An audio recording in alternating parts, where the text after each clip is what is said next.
There is nothing worse than being unprepared. Welcome. In this video, we explain section 30 of NEMA relating to the control of incidents so that you can prepare for the unexpected, especially if you are in the business of handling hazardous substances that can result in an emission, fire, or explosion.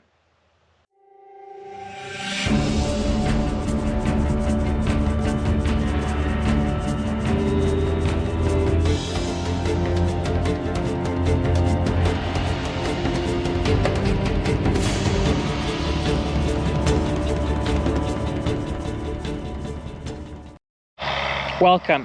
My name is Sean McGregor of ecoleges Environmental Consultants based in Mpumalanga, South Africa.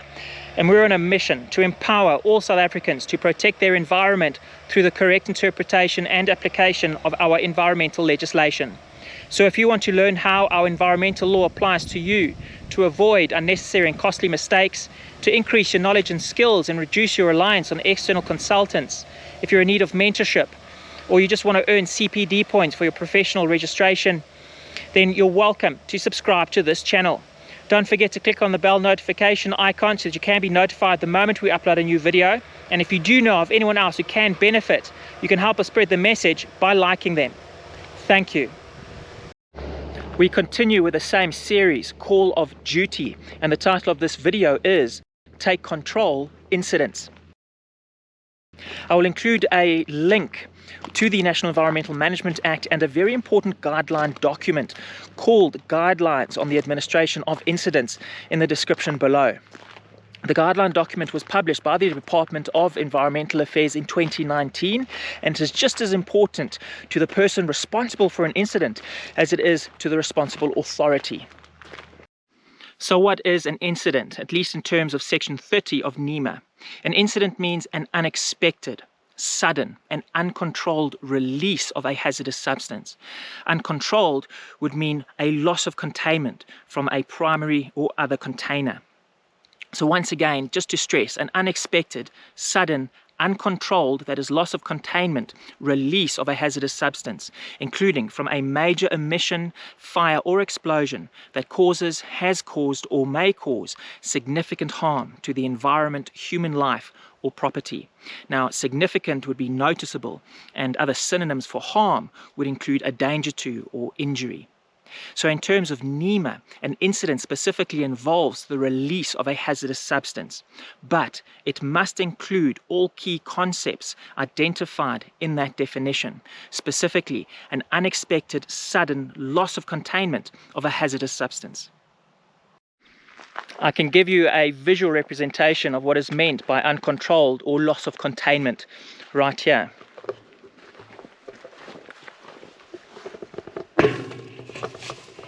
Now, a hazardous substance is a solid, liquid, vapor, gas or aerosol or combination thereof, which is a source of danger to persons and to the environment by virtue of its toxic, corrosive, irritant, strongly sensitizing or flammable nature, or because it generates pressure through decomposition, heat or other means. Now, I don't want to sound like I'm contradicting myself because it's a specific enough definition, but relatively broad in terms of its application. Fortunately, however, the guideline document lists all hazardous substances that are applicable to section 30 of NEMA. It lists those substances in Annexure 3 and it's 182 pages long, so it constitutes the vast majority of the 219-page document, a relief. Right, so the list of hazardous substances also includes their RQs. Now, an RQ is a reportable quantity. It is the quantity of spilt hazardous substance that qualifies as a reportable incident in terms of section 30 of NEMA. And you'll notice they do not come with units. That's because the unit is in both liters and kilograms, depending on whether the spilt hazardous substance is a liquid or solid state. Apart from Annexure 3, I also refer you to Table 2 in that guideline document.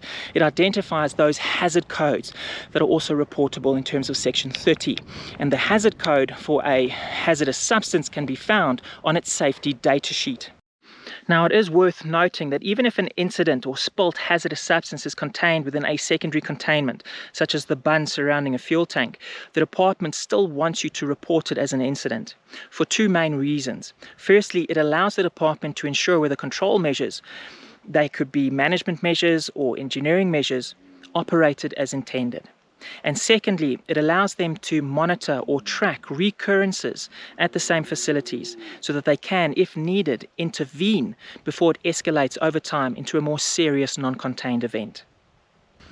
The responsible person is either the person responsible for the incident, the owner of the hazardous substance involved in the incident, or the person in control of the hazardous substance involved in the incident at the time of the incident. And the responsible authority can either be the municipality, which has jurisdiction over the area in which the incident occurs, or the provincial head of department or other designated official of the province in which the incident occurs, or the general director or any other general director of a national department, depending on who hasn't reacted first. It is meant to be a hierarchy of response, meaning relevant individual authorities will only exercise their authority if the preceding authority hasn't exercised its authority. The guideline document does, however, make some recommendations on certain categories of incidents where the national department should act as responsible authority. It's getting a bit stuffy, so I've taken off my jacket.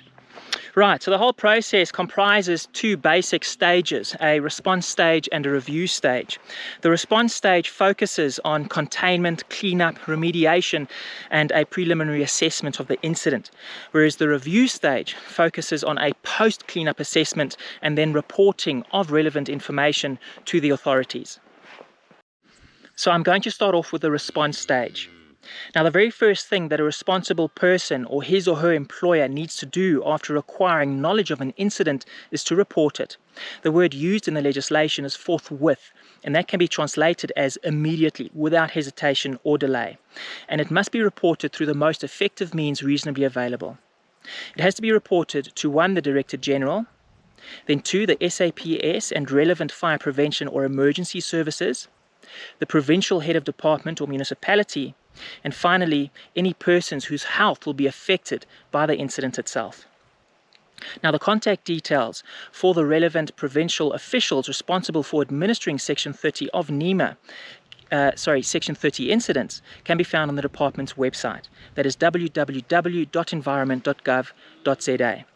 Now, this first report is referred to as the alarm report, and it needs to contain at least these 4 things. Firstly, a concise description of the nature of the incident. Then, any risks posed by the incident to public health, safety and property. Thirdly, the toxicity of the substances and or byproducts released by the incident. And finally, any steps that should be taken to avoid or minimize the effects of the incident on public health and the environment. Then, the responsible person or his or her employer must, as soon as is reasonably practicable, after acquiring knowledge of the incident, take all reasonable measures to contain and minimize the effects of the incident. And that would include its effects on the environment, as well as the risks posed by the incident to the health, safety and property of persons. Then, to undertake cleanup procedures and remedy the effects of the incident. Finally, they need to assess the immediate and long-term effects of the incident on the environment and public health. Then there is the review stage, and that involves the responsible person or his or her employer compiling and submitting an incident report within 14 days after the incident. That is after containment, cleanup, remediation and a preliminary assessment. It must be submitted to the Director General, the provincial head of department and the municipality. Fortunately, Annex 2 of the guideline document does contain a template of the incident report, but it must include, as a minimum, once again, a description of the nature of the incident. Secondly, the substances involved, an estimation of the quantity released, their possible acute effects on persons and the environment, and the data needed to assess those effects. Thirdly, initial measures taken to minimize impacts. Fourthly, cause of the incident, whether direct or indirect, including equipment, technology, system or management failures. And finally, measures taken or to be taken to avoid a recurrence of the incident in the future. The relevant authority may direct the responsible person to undertake specific measures and within a specific time in order to fulfill their remediation and reporting obligations. And this directive can be verbal, but then it will have to be confirmed in writing at the earliest opportunity and within 7 days. If the responsible person does not comply with the directive, if he or she fails to comply adequately with the directive, or if the relevant authority is uncertain as to who the responsible person is, or in those cases where the incident poses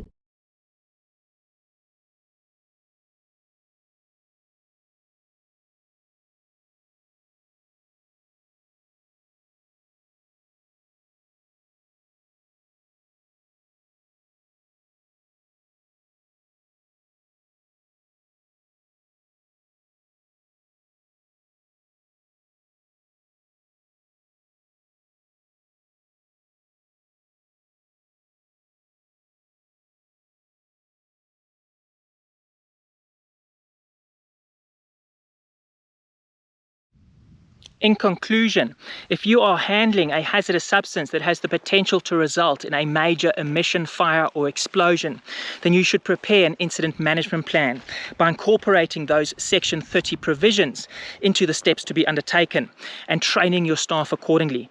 Don't forget to include that very important guideline document. Ladies and gentlemen, that's it.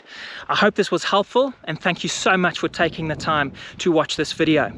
If you have joined the MP and Corsi tiers of our membership program, you will receive an additional video. We compare the equivalent section, Section 20 in the National Water Act.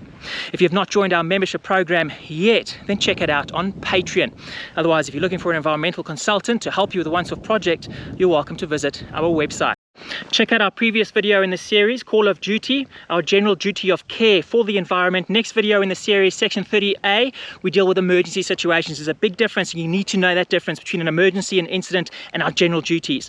Ladies and gentlemen, subscribe. Don't forget to click on the bell notification icon. If you did enjoy the video, you know of anyone else who can benefit, please like it. Thank you so much. Keep strong, and God bless.